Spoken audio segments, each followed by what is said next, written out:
हालेलुया ईश्वर नै वचन हुनुहुन्थ्यो, वचन नै परमेश्वर हुनुहुन्थ्यो। हालेलुया हालेलुया वचन नै देहधारी भएर उहाँ संसारमा आउनुभयो हैन।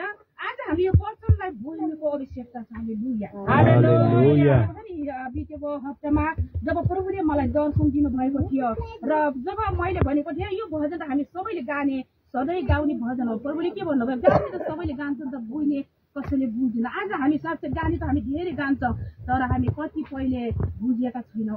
हालेलुया आज हामीले यो वचनलाई बुझ्न, यो भजनलाई हामी बुझ्न, गाने मात्रै गर्छ तर बुझ्दैन हामीलाई परमेश्वरको वचनले के भन्छ, किनभने उहाँ वचन नै परमेश्वर हुनुहुन्छ। हालेलुया वचनले के हुनुहुन्छ, परमेश्वर हुनुहुन्छ र परमेश्वर नै वचन हुनुहुन्छ।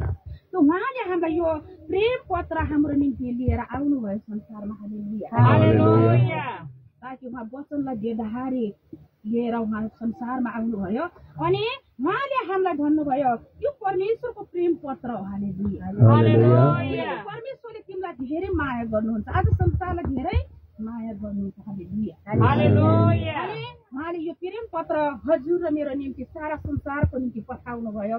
आज हामीलाई बुझ्नुको आवश्यकता छ। हालेलुया जब माया प्रेम गर्छौ भने के गर्छौ, मेसेज पठाउँछौ नि हैन।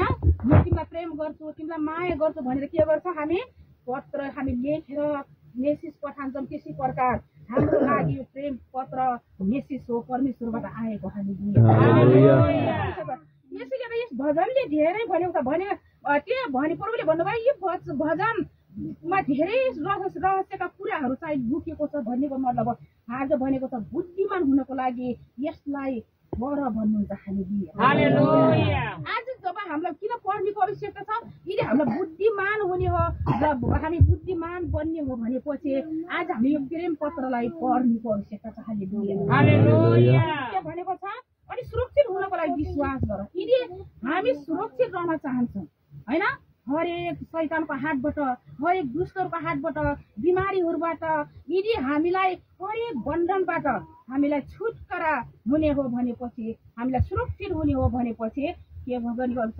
विश्वास गर्ने। हालेलुया भन्नुभयो त भजन सङ्ग्रह 91 को पुस्तकमा के भन्नुभएको छ, तेरो दाहिनेतिर 1000 जना, दाब्रेतिर 10,000 जना लोट्ने छन्, तर तिनको बिचमा त एक्लै खडा हुनेछ र तेरो निकटको महामारी आउने छैन। हालेलुया परमेश्वर हाम्रो साथमा हुनुहुन्छ।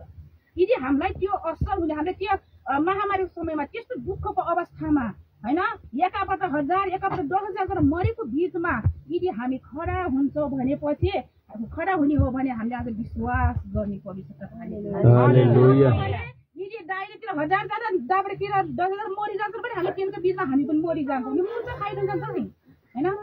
कति मान्छेहरू मरिसकेका छन्, त्यो हामी पनि मर्न सक्छौँ। यसैले तिमी सुरक्षित हुने हो भने विश्वास गर। हालेलुया गर्नेको आवश्यकता छ। त्यसैले भनेको छ हैन, अनि पवित्र हुने हो भने तिमीले पालन गर भनेको छ। यदि हामीलाई पवित्र बन्नु हो भने, यदि म आफूलाई पवित्र ठान्छु या पवित्र बन्ने हो भनेपछि मैले